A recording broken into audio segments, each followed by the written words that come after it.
Guys, we have team chaser coverage of this impending storm, which is now Hurricane Joaquin.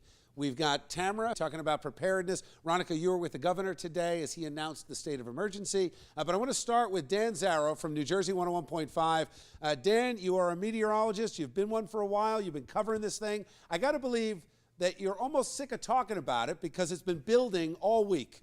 What's happening? This has been an absolutely incredible storm to follow just because of the uncertainty, the fact that we haven't been able to tell whether the storm is going to make a left or make a right, and whether we've done the models have done a pretty poor job of trying to determine just how strong it's going to get. It is an incredibly powerful storm right now. It's headed up the East Coast. I saw one model, the contrarian European model, has it going out to sea, making a right turn. Then there was a model that had it coming up the East Coast, and then another that it hits us. And at this point, it's a Category 3 hurricane with 120-mile-an-hour winds. You love the contrarian model, don't you, Bill? I do. Well, the forecast is actually starting to trend in an eastward direction. That's the out to sea direction. Now, let's not get too excited too quickly here, because I think the storm is still prone to basically clip the eastern seaboard as it shifts to the north here. It's going to lose a lot of its oomph. It's not going to be a Category 3 or 4 storm for very long. The big problem we're going to have to watch out for is the coastal flooding threat, because even if that storm is a couple hundred miles away from the Jersey Shore, we could still see the swell and the surge, the big waves, and the floods coming on shore. All right, meteorologist Dan Zarrow from New Jersey 101.5. Thanks for joining us. Appreciate it. So, Ronica, you were with the governor today. He had a press conference this morning talking about how New Jersey is going to prepare for this storm. What do you got? Right. As you said, the governor declared a state of emergency starting this morning. And when the governor spoke about this, he spoke about it in two parts. He said the first thing we need to be prepared for is the expected flooding over the next 2 days.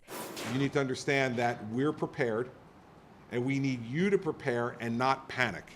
And he also, just to let the people know that he would be here, he has canceled all of his public events for his campaign up until Tuesday, and he said he's prepared to cancel more if necessary.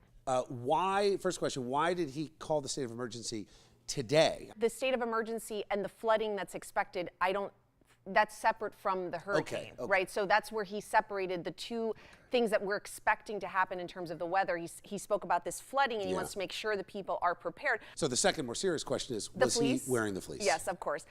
It was funny.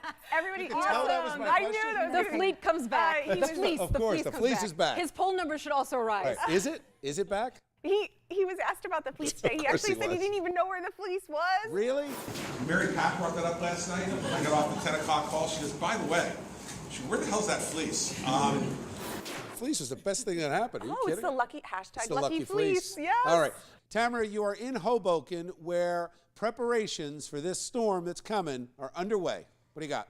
Yeah, as Ronica just said, the governor has announced a state of emergency for New Jersey. Now, Hurricane Joaquin has been picking up momentum, and it could reach a Category 4 by tomorrow morning. Now, I'm standing in Hoboken right now. As you can see, I'm at the lowest level near the city where it meets the Hudson River. This is where water gushed into the city during Superstorm Sandy. So I came to talk with Mayor Zimmer to find out how they're preparing for this storm. The city is working on getting prepared, working on moving our vehicles, working on activating, making sure that our police, our fire department is ready, making sure that our CERT team is ready. So after Hurricane Sandy, they received $230 million in awards for infrastructure to make the city more resilient. They used it for things like water pumps to pump water when the city floods. Inside is a pump. It's underground. There's a generator up here, and they pump water from up there where it gets really flooded, and they pump it back into the Hudson River. One is built, one is not. It's being constructed. So they've got one pump. One pump. How many do they think they need to get to if it floods? The one pump that was online during Hurricane Sandy only took 5 days to get rid of the water, where in comparison, after Irene, it took 2 weeks. She got $230 million. So that's a lot of money. It's been 3 years.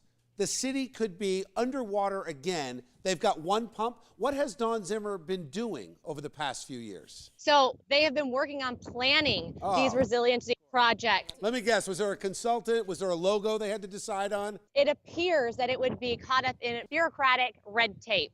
The reality is this city is preparing for flooding, whether the hurricane hits or not. When it rains, it floods here, and so they're getting ready for it. Well, they're not ready for it. That's the problem. So here's the question. Has Dawn Zimmer, I don't know if you asked her this, but has she taken the time to draft and prepare her remarks for when the storm hits to properly blame Governor Christie?